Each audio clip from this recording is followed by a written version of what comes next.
I'm a palliative care clinical nurse specialist, but mostly we just call ourselves symptom management specialists. We are attached to GPs around the area on the Isle of Man, and we meet patients either in the hospital when they first present at diagnosis stage, or in their homes or nursing home, care home, wherever they happen to be based. I am responsible for triaging any new referrals that come into the hospice for their symptom management at home throughout their cancer treatment, or if they're not having treatment, just managing their symptoms leading up towards their end of life.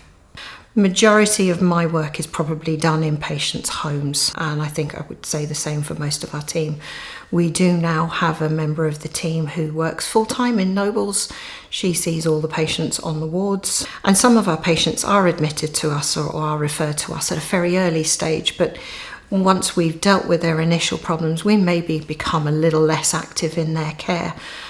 So although they might be, people say, I've been discharged from hospice care. I prefer to use the term they're inactive from hospice care, that we aren't needed for them.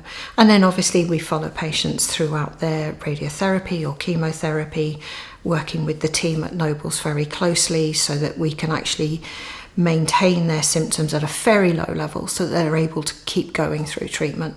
And if treatment finishes, or if sadly the disease progresses, then we step in again then for their end-of-life care and hopefully help them and their family through their decision-making process and through where they want to be for their final days and their final weeks.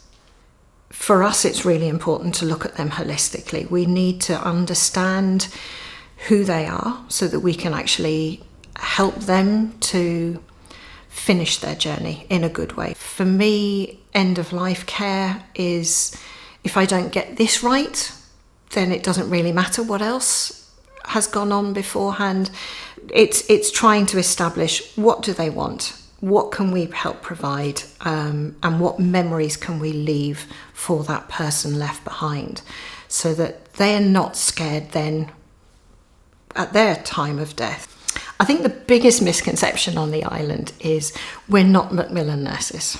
Obviously, Macmillan run an amazing service, and we do have the information centre here at Nobles, and some of the clinical specialists in Nobles Hospital are part funded by Macmillan Services. But I am very proud to be a hospice palliative care specialist.